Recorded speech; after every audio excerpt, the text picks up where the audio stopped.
नमस्कार, आदाब। मेरा नाम कमर है। आज के इस प्रोग्राम में हम बात करेंगे ख़ास तौर से ब्रिक्स की। एक तरफ तो यूक्रेन की वार चल रही है पिछले 2 साल से। पता नहीं कितने लोग मर गए, कितना डेथ, कितनी बिल्डिंगें डिस्ट्रॉय हुए, इंफ्रास्ट्रक्चर। मुल्क सर्वाइव भी कर पाएगा यूक्रेन, ये भी मुश्किल लग रहा है। दूसरी तरफ ये है कि वहाँ पे गाज़ा के अंदर जो हालात हैं हम सब देख रहे हैं। वहाँ पे 70-80% इंफ्रास्ट्रक्चर ध्वस्त कर दिया है, जमींदोज हो गए हैं। और फिर उसके अलावा ये भी है कि जो बाकी बचे हैं उनके हालात बहुत खराब हैं। 34,500 लोग मर चुके, पता नहीं कितने जख्मी हैं। 77 हजार के करीब जख्मी हैं बहुत सीरियसली। उसके अलावा और भी बहुत हैं, औरतें बच्चे मरे। अब उसमें एक और खबर, आजकल तीसरी खबर ब्रिक्स की रोज आ जाती है। ब्रिक्स एक नया संगठन के रूप में बन रहा है और ये इकोनॉमिक इंटीग्रेशन या इकोनॉमी इसमें ज्यादा है पॉलिटिक्स से। हालांकि पॉलिटिक्स में भी इकोनॉमी अब होती है। ग्लोबलाइजेशन के दौर में हम देखा कि पॉलिटिक्स तो पीछे चली गई है, इकोनॉमिक पॉलिटिक्स पीछे चली गई है और इकोनॉमिक्स जो है वो फ्रंट में है। तो वही ड्राइविंग फोर्स है हर कंट्री का, इकोनॉमिक रिलेशनशिप। अब ये है कि ब्रिक्स, ये बार बार स्टेटमेंट आ रहा है, अभी फिर आया है कि वो जल्दी ही जो है ब्रिक्स से जो देश हैं जुड़े हुए, यानी Brazil, India, south Africa, Russia, China, south Africa, ये जो देश हैं, इसके अलावा 6 और देशों ने ज्वाइन किया है। फिर उसके अलावा 40-41 देश अब नंबर हो गया है जो ज्वाइन करना चाहते हैं। इसमें से बहुत से देश ऐसे हैं जो जहाँ पे तेल का बड़ा कारोबार और oil producing nation. Saudi Arabia ने भी ज्वाइन करने की इच्छा जाहिर की थी, मगर अभी तक उन्होंने फॉर्मली ज्वाइन नहीं किया। यूएई ज्वाइन किया है। इसके अलावा ईरान भी आ चुका है और दूसरे बहुत से देश हैं। तो ये इस वक्त जो मेन वो है, फोकस है, वो ये है कि लोकल करेंसीज में ट्रेड होगा। अक्टूबर के महीने में मॉस्को, रशिया के अंदर एक मीटिंग है ब्रिक्स की, जिसमें समिट मीटिंग होगा, जिसमें तय होगा नई करेंसी तो नहीं होगी, लोकल करेंसी होगी। लेकिन ये है जो न्यूज आ रही है उसमें ये है कि गोल्ड स्टैंडर्ड, यानी गोल्ड बेस्ड इकोनॉमी जैसा कि पहले था, उसको वापस लाना। इसके अलावा और भी बहुत से ऑप्शंस आए। ये था कि एक अपनी नई करेंसी की ने बात की थी, जैसे यूरो है, कि हम लोग को भी बनाना चाहिए।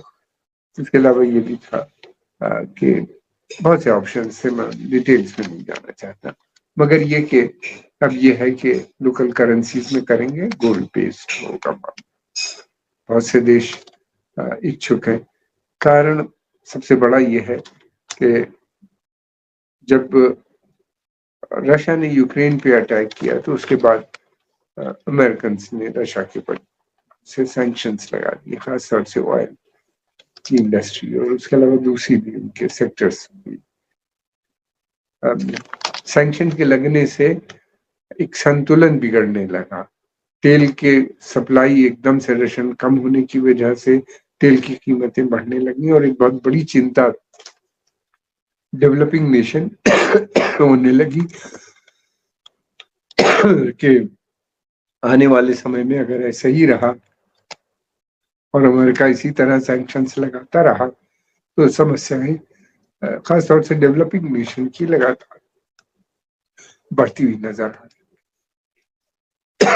उसको रोकने के लिए लोगों ने कहा कि अपनी करेंसी में डील करना चाहिए और ये है कि डॉलर को की जो हेजमिनी है वो खत्म होनी चाहिए। इसको देखते हुए नई करेंसी का डिस्कशन शुरू हुआ जो अब मैच्योर करता चला गया। डॉलर अभी भी सबसे पावरफुल करेंसी है और सारा इंटरनेशनल ट्रेडिंग जो होती है ज्यादातर वो डॉलर में ही होती है। लेकिन पिछले कुछ दिनों से बहुत से देश जो है वो लोकल करेंसीज में करने उस पर मैं बाद में आऊंगा। अब ये है कि ये एक काफी मुश्किल प्रक्रिया है जो शुरू करने की बात की गई है। अब ये ब्रिक्स, इसके अलावा जो है ना, ब्रिक्स एक बैंक भी बना रहा है जिसमें $5 बिलियन से शुरू हो रहा है। बैंक तो बन चुका है 20 में, लेकिन कोविड के चलते हुए कोरोना के आ जाने से वो प्रक्रिया धीरे पड़ गई थी। अब दोबारा से उसको रिवाइव कर रहे हैं। रशिया चाइना ने, इंडिया और चाइना ने लोन भी लिए हैं वहां से और पैसा भी दिया है। अब ये है कि इसके आने से एक बड़ी क्राइसिस भी खड़ी हो सकती है, इसलिए कि अगर डी डॉलराइजेशन होता है यानी लोकल करेंसीज में ट्रेड करते हैं तो उसका सीधा असर अमेरिकन इकोनॉमी पे पड़ेगा। और अमेरिकन इकोनॉमी अभी भी सबसे बड़ी है और उसका ग्लोबल इम्पैक्ट पड़ेगा उसके आने से। उसको कट करने के लिए भी बहुत से मेजर्स लिए जा रहे हैं। अब देखना यह है कि किस तरह से होता है। दूसरी तरफ ये भी है, हमने देखा है कि जैसे कोल्ड वॉर के पीरियड में नैम था, एक बहुत बड़ा संगठन था डेवलपिंग नेशन का, जिसमें वो लोग जो थे, न तो वो रशिया और जो अमेरिका, उस वक्त के जो दो बड़े सुपर पावर्स थे, आगे उनके मिलिट्री अलायंस को नहीं करेंगे, बल्कि उनकी जो राइवलरी है, जो दुश्मनी है आपस में इन दोनों को, उसको एक्सप्लॉइट करेंगे अपने हित के लिए, देशों के हित के लिए। इस नॉर्मल लाइन में हमने देखा बहुत से देशों ने, भारत का बहुत घनिष्ठ संबंध रहा रशिया के, सोवियत यूनियन के साथ। इस तरह बहुत से देशों का, बहुत से देशों में बटा बटा दुनिया, और नाम एक ऐसा फोरम था जिसमें सब बहुत से देश थे, 100 से भी अधिक, जो अपने हित को आगे बढ़ा रहे थे। उसमें पॉलिटिकल इनिशिएटिव भी था साथ में, इसमें ज्यादातर इकोनॉमिक्स। ब्रिक्स जो है ये ग्लोबलाइजेशन और इस समय की 21st सेंचुरी की नेसेसिटी नजर आती है, जरूरत बन गया है कि डेवलपिंग नेशन आपस में करें, ट्रेड और लोकल करेंसी में करें, डॉलर में न करें या यूरो या दूसरी करेंसीज में न करें। इसे करने से उनकी करेंसीज भी स्ट्रेंथन होंगी और ट्रेड भी आपस में बढ़ेगा। फिर उसके अलावा ये भी है कि इसका, मैं समझता हूँ कि इसका बहुत जबरदस्त इम्पैक्ट अमेरिका पे पड़ेगा। अमेरिका पे पहली बात तो ये कि इसके ऐसा अगर होता है तो अमेरिकन, एक तो सबसे बड़ी बात ये है कि अमेरिका की जो भी कोशिश होगी वो ये है कि किसी भी सूरत से जो इन्फ्लेशन है उसको कम किया जाए। इन्फ्लेशन बढ़ेगा इसके होने से, हाइपर इन्फ्लेशन में भी आ सकता है अमेरिका, और उसके आने के मतलब ये है कि बड़ी अमेरिका के अंदर सीरियस इकोनॉमिक क्राइसिस, जिससे कि ऑलरेडी अभी जो इन्फ्लेशन है उसके चलते हुए बहुत से छोटे बैंक, एक दो नहीं दर्जनों छोटे बैंक कोलैप्स हो रहे हैं, फेल हो रहे हैं। उनके सामने अब 3 ऑप्शन बचे। पहला ऑप्शन तो ये है कि ये किसी बड़े बैंक से वो मर्ज कर ले, मर्जर हो। दूसरा ऑप्शन ये है कि बड़े मेजर लोन ले, गवर्नमेंट उनको लोन दे या किसी और माध्यम से लोन ले। या तीसरा ये है कि डिफॉल्ट, यानी वो फिर बैंक्रप्सी की तरफ जाए। ये 3 ऑप्शन है, देखिए क्या होता है। मर्जर ज्यादा नजर आ रहा है से जो वायबल हो सकते हैं, जो भी कर सकते हैं।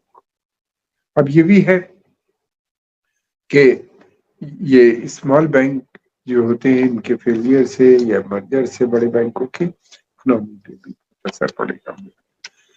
अब इन सबको रोकने के लिए 3 ऑप्शन है अमेरिका के पास, जो वहां के बड़े इकोनॉमिस्ट ने बताया। तो पहले तो ये उन्हीं ने कहा है कि वो अपनी जो लोकल इकोनॉमी है, अमेरिकन इकोनॉमी है, उसको उसके जो फंडामेंटल है उसको स्ट्रेंथन करना पड़ेगा, और बगैर उसके नहीं होंगे। और दूसरा ये है कि साउंड मॉनेटरी पॉलिसी इनको अडॉप्ट करनी पड़ेगी, यानी कि वापस इनको गोल्ड स्टैंडर्ड पे जाना पड़ेगा जैसा था लोग सजेस्ट कर रहे हैं। और तीसरा ये है कि प्रोडक्टिविटी ग्रोथ होनी चाहिए, यानी प्रोडक्शन भी उनको करना पड़ेगा, मैन्युफैक्चरिंग बढ़ानी पड़ेगी अपने यहाँ, एम्प्लॉयमेंट जिससे बढ़ेगा, क्योंकि अमेरिका में कॉस्ट ऑफ प्रोडक्शन ज्यादा होने, लेबर चार्जेस और कॉस्ट ऑफ प्रोडक्शन ज्यादा आ रही थी, तो वहाँ के बिजनेस कम्युनिटी थी उसने अपना अधिकतर manufacturing China, India, Brazil, south Africa, even Bangladesh, Vietnam और बहुत से देशों में ट्रांसफर कर दिया।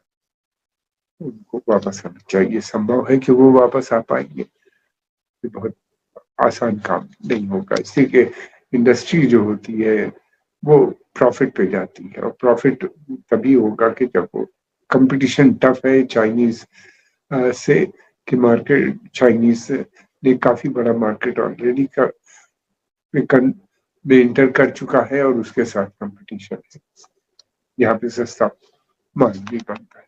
इन सब चीजों को देखते हुए एक बड़ी दूसरी बात यह है कि एक बड़ी समस्या अमेरिका के सामने इस समय यह है कि उनके पास $34 ट्रिलियन का डेट है, यानी वो हर साल कई $1-2 ट्रिलियन उनके डेट में इजाफा होता है, बढ़ता जा रहा है, ये अनकंट्रोल होता जा रहा है। डेट को कम करने के लिए उनको अपना एक्सपेंडिचर कम करना पड़ेगा, स्पेशली जो डिफेंस एक्सपेंडिचर है वो कम करना पड़ेगा, जिसको वो करने पे तैयार नहीं है। और इसीलिए उनकी जो पॉलिसी है वो हम देख रहे हैं, उनकी जो फॉरेन पॉलिसी है वो काफी मिलिटराइज्ड हो गई है। दूसरी उनके लिए एक बड़ी चिंता ये है कि अगर ऑयल प्रोड्यूसिंग कंट्रीज जो है वो ब्रिक्स को ज्वाइन करती हैं और लोकल करेंसी में ट्रेड करती है, तो डॉलर पे सबसे ज्यादा असर पड़ेगा। उसका कारण ये है कि ऑयल ट्रेड जो है ज्यादातर अभी वो डॉलर में ही होता है, यानी स्पेशली जो पश्चिम एशिया का है, अफ्रीकन देश भी ज्यादातर डॉलर या यूरो में करते हैं। अगर ऐसा होता है तो बड़ी चिंता है उनके सामने। और ये भी है, सऊदी अरेबिया ने एक बड़ी डील कर ली है चाइना के साथ, जो लोकल करेंसीज में दोनों, यानी चाइनीज युआन और सऊदी रियाल में तेल का कारोबार करेंगे। इंडिया ने यूएई के साथ कर लिया पैक्ट, इंडिया रशिया के साथ भी रुपये रूबल में ट्रेड कर रहा है। इस तरह से बहुत से देश एक दूसरे के साथ ऑयल कम, इसीलिए इसको देखते हुए अमेरिकन ने एक तरफ तो गाजा की जो वॉर चल रही है, दूसरी तरफ ये कि ये भी एक बहाना था कि ट्रुप्स डिप्लॉयमेंट जबरदस्त उन्होंने मिडल ईस्ट में कर दिया, और ये एक तरफ तो इसराइल के समर्थन में है, ईरान के खिलाफ है, और जो वहां पे शिया मलेशियाज हैं उनको चेक करना जो इस वक्त है। दूसरी तरफ ये भी है कि लोकल जो देश है उनके ऊपर प्रेशर बनाना, इसलिए इन सब देशों में उनके ट्रुप्स बड़ी संख्या में आ गए हैं, या उनके इन देशों में है या उनके पास समुद्र में उन्होंने डिप्लॉय कर दिए। उनकी 5th फ्लीट जो है, उनकी जो सेंट्रल कमांड है उसका एयर हेडक्वार्टर कतर में है, ग्राउंड फोर्सेस बहरीन में है, दोनों जगह बहुत कतर में उन्होंने 5th जनरेशन वाले और बड़े बॉम्बर फाइटर जेट्स वगैरह सब उन्होंने वहां पे डिप्लॉय कर दिए हैं। इसके अलावा कुवैत, सऊदी अरेबिया और यूएई में भी उनके ट्रूप्स मौजूद है। ये प्रेशर उन देशों पे है खासतौर से कि वो ब्रिक्स को ज्वाइन न करें। सऊदी अरेबिया ने एक बहुत बड़ा पॉलिसी शिफ्ट उनके यहाँ आ रहा था, वो ये था कि वो चाहते थे कि लोकल करेंसी में ट्रेड की बात कर रहे थे, ब्रिक्स की मेंबरशिप चाहते थे, अप्लाई किया था, मगर ज्वाइन नहीं कर रहे हैं क्योंकि अमेरिकन प्रेशर है बहुत ज्यादा।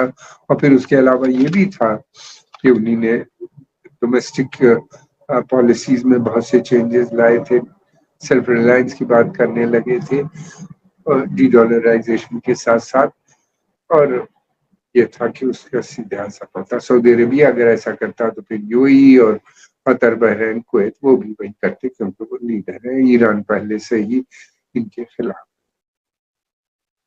तो सऊदी अरेबिया के इस वक्त सबसे ज्यादा प्रेशर है। सऊदी अरेबिया पे दो किस्म का प्रेशर है। एक तो ये है कि वो नया जो सिक्योरिटी आर्किटेक्चर अमेरिका बना रहा है उसको ज्वाइन करें, और दूसरा यानी इसराइल का रोल सिक्योरिटी में उस रीजन में बढ़ाना चाहते हैं वो। और दूसरी तरफ ये भी है जिसके अंदर वो ये भी कह रहे हैं कि इसराइल, सऊदी अरेबिया और दूसरे अरब देश जो है वो मिलके गाजा के अंदर अपना प्रोटेक्शन को अब उनकी वार के बाद वहां पे उनको डिप्लॉय किया जाएगा। और दूसरी तरफ ये है कि इसराइल एक बड़ा रोल जो है सिक्योरिटी का वो इस पर्शियन गल्फ के क्षेत्र में बड़ा करेगा। एक तरह से इनडायरेक्टली इसराइल को सऊदी काफी अभी भी इससे रेसिस्ट कर रहे हैं। अब देखना है कि आने वाले समय में क्या होगा। ब्रिक्स एक रियलिटी बनता हुआ चला जाए, इसको रोकना मैं नहीं समझता कि बहुत ये समय की आवाज है। और ये एक पावरफुल इकोनॉमिक ग्रुपिंग बनते हुए नजर आ रही है। इस पॉडकास्ट में हम इतनी बात करेंगे, जल्दी ही एक नया पॉडकास्ट आपके सामने लेके आएंगे। अगर आपको पसंद आया है तो आप इसको लाइक कीजिए, सब्सक्राइब कीजिए और हम आपके आभारी हैं आपने समय निकाल के इसको देखा।